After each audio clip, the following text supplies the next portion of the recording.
Welcome in, Chiefs Kingdom, to Chiefs Latest, your one-stop spot for everything Kansas City Chiefs in 15 minutes or less. It is your host, Calvin Silvers. We finally made it to the middle of the week. Happy Wednesday, but this first half of the week has been nothing short of exciting as multiple rumors have been coming out of the Kansas City Chiefs organization. We'll get to that in a second.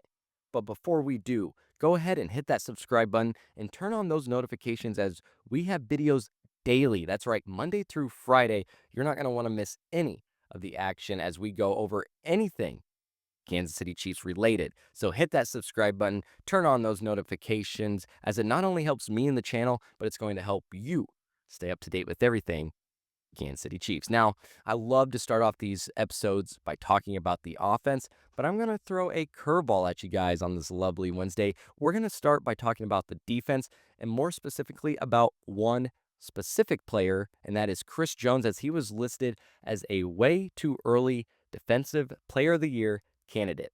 Now, Chris Jones, I wouldn't say is the heartbeat or the anchor of the defense. I usually say that's more Nick Bolton, but Jones definitely draws the most eyes when we look at the Chiefs defense. Now, when he gets going, though, he's almost unstoppable. Nobody can disrupt like him. So can we expect Jones to have a Defensive Player of the Year season? I'll get to that in a second. But Kansas City's defense, they need Jones to dominate, to get back not only to the Super Bowl, but to get back to being a Super Bowl winning team.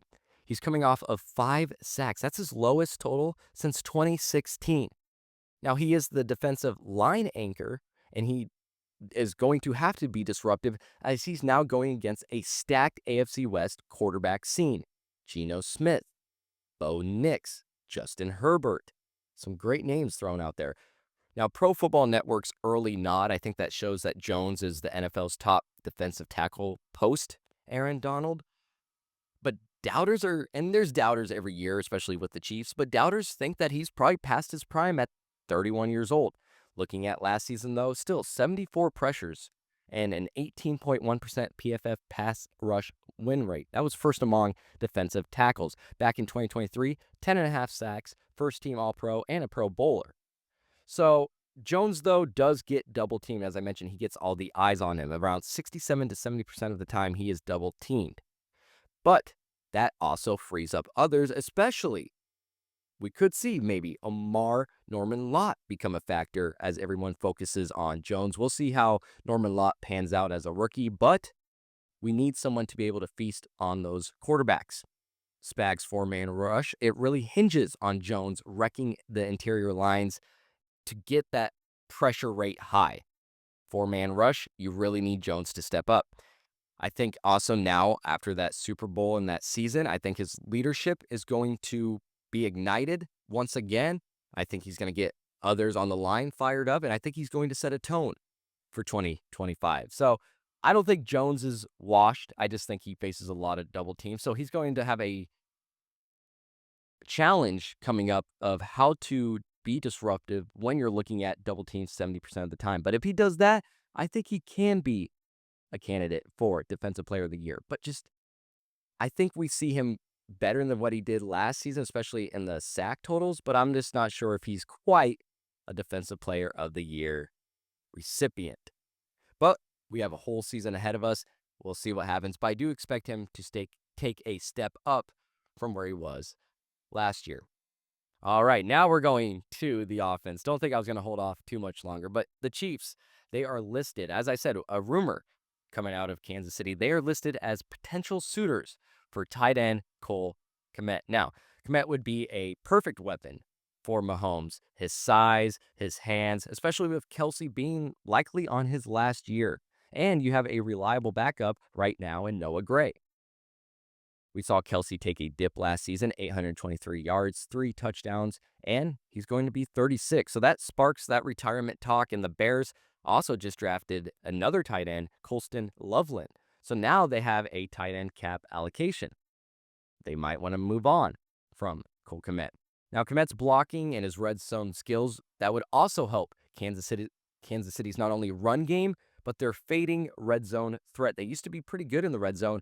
That has faded the past couple seasons. So Chiefs need a new tight end one. They need new tight end one plans with Kelsey's Hall of Fame career probably coming to an end after this season, if not the next 2 seasons. But yet, Gray is still good. You have Wiley. Those two could save you some cap space, but are those reliable starters? You can make the argument that Gray could be, but Wiley, no.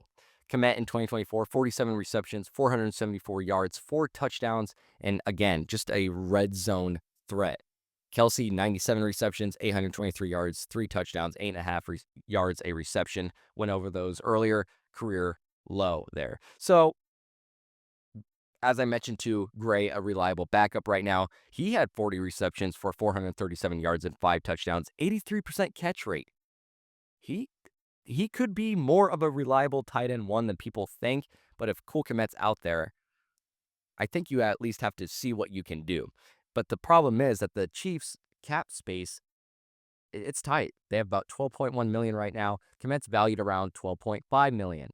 So, but you got to get him on this roster, right? 6'6" frame, fits, reads 11 personnel. 68% of the time they were in 11 personnel in 2024. It's just that cap space. You're going to have to either cut or restructure some contracts somewhere. And as I mentioned, Gray and Wiley offer some cheaper depth as well. And they're being monitored under Kelsey right now and learning under him, so you could maybe see a step up from those two. But Kmet's is Mahomes' dream, and with Kelsey leaving soon, it's definitely something to look at and definitely something to play with. But with cap concerns, Veach, he might have to work that, contract maneuvering magic that he is just so well versed in. I don't know how he does it, but he always seems to make it work. All right, now we're going to talk more about the offense and another rumor coming out of Kansas City that the Chiefs could land 5-time Pro Bowler for Patrick Mahomes. That's right, I'm talking about Amari Cooper, but I'm not quite sure I'm all about this one. I'm more about Cole Kmet than I am Amari Cooper, but a veteran could steady, Casey's younger wide receiver room there, but 31, he's going to be asked for a lot of money. I'd rather just bet on, your Worthies, Royals, Rice of breaking out and panning out. But as I mentioned, this Chiefs wide receiver room has been plagued by an injury curse, injury bug, whatever you want to call it, these past couple seasons. So adding depth in this room is always something to keep on the radar. And Cooper, 5-time Pro Bowler, could be Mahomes' reliable chain mover. Now, I know you have Thornton in the mix too, but this guy has been proven. And Andy Reid has a history of reviving some older veteran receivers. You can look at Hopkins, for example. So that also makes Cooper a fit. But again, his age and his costs, I don't know if I really like that.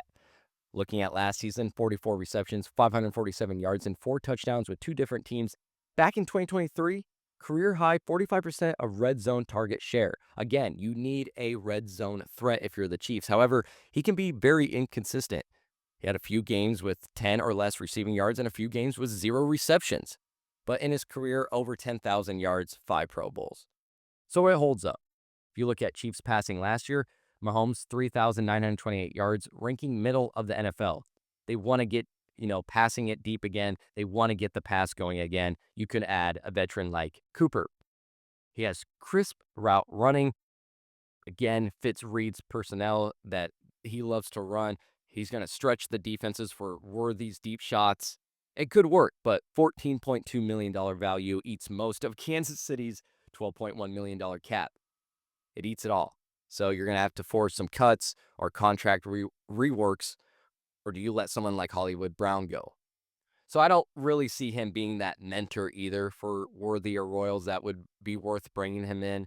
So yes, Cooper could stabilize, Mahomes and the wide receivers, but price and age, I'm just more thinking, let's stick with Worthy, let's develop Royals, let's stick with Rice, and let's see what we can get out of that wide receiver room.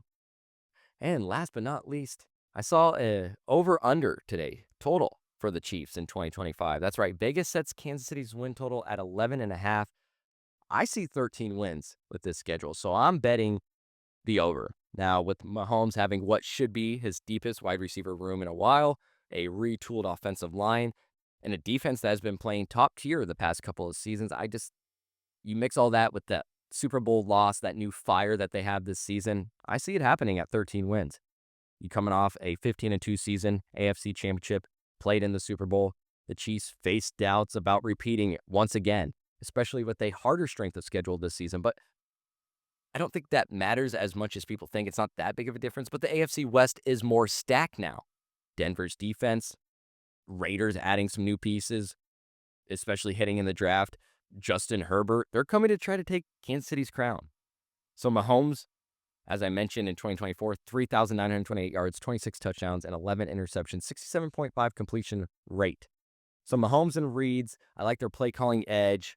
The 2025 additions, Royals, Jalen Moore, a rising Josh Simmons for the offensive line. I think that keeps Kansas City ahead of not only the West, but the entire AFC. So Spags defense, though, will have the biggest challenge this upcoming season, handling all the AFC West upgrades that I just mentioned. And cap space, also been mentioning all episode.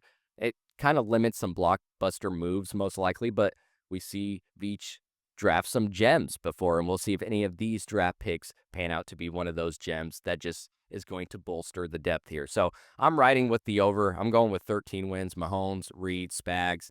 Yeah, they're going to give you about 13, 14 wins. Now, of course, bearing no injuries, we don't want any injuries, but I think the Chiefs can handle the tougher schedule, especially with some new first under them. So that was Wednesday's episode of Cheifs Latest. As I mentioned, daily videos, Monday through Friday. So hit that subscribe button, turn on those notifications, and let me know in the comments as well what you think. Can Chris Jones win Defensive Player of the Year? Should the Chiefs go after any of the rumors I just mentioned? Or do you see the Chiefs going over or under in win totals in 2025? As mentioned, I am your host, Calvin Silvers. Hit that subscribe button. Chiefs Latest daily videos, Monday through Friday. And until next time, have a good one.